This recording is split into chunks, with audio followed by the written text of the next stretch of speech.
আজকে আমি দেখাবো কিভাবে নেটহান্টার সার্ভার সেটআপ করবেন এবং VNC সার্ভার সেটআপ করবেন এবং সেই নেটহান্টার সার্ভারটা কিভাবে VNCতে রান করবেন পুরো ভিডিওতে আমি দেখাবো আজকে।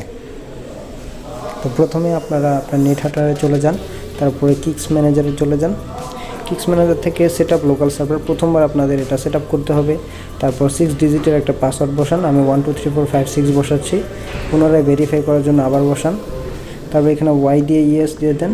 তারপর আবার 1 থেকে 6 ডিজিটের পাসওয়ার্ড ভেরিফাই করার জন্য পুনরায় দিতে হবে। তারপরে আমরা এন্টার করে এন্ড ভেরিফাই করব। তারপরে স্টার্ট সার্ভারের মধ্যে আমরা ক্লিক করে দিব। তারপরে সার্ভারটা আমাদের রান হয়ে যাবে।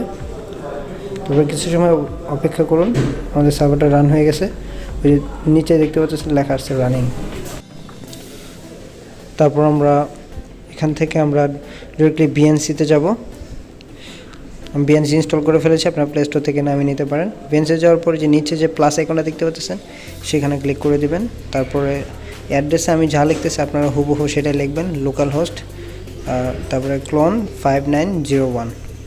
তারপর ইউজার নেমের জায়গায় আপনারা যে কোনো কিছু লিখে দিতে পারেন। আমি কালি দিচ্ছি যেহেতু কালি ব্যবহার করব। তারপর ক্রিয়েটের উপর ক্লিক করুন। তারপর নিচে দেখতে পাচ্ছেন যে নীল রঙের কানেক্ট লেখা, এই কানেক্টে ক্লিক করে দিন। তারপর একটু কানেক্টের সময় নেবে। উপরে যে ওকে দেখতেছেন সেখানে ক্লিক করুন। তারপরে পাসওয়ার্ড দিন।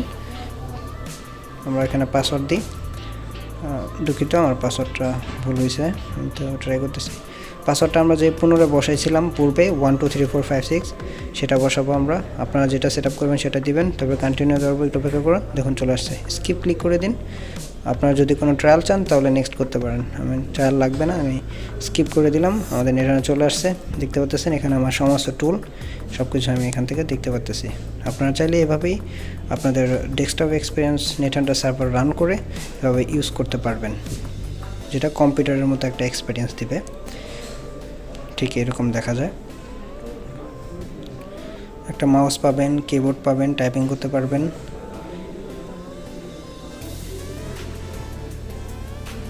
তো আমি এটাকে ডিসকানেক্ট করে দিব। জাস্ট ক্রসের উপর ক্লিক করে ডিসকানেক্টে ক্লিক করলে এখান থেকে এটা ডিসকানেক্ট হবে।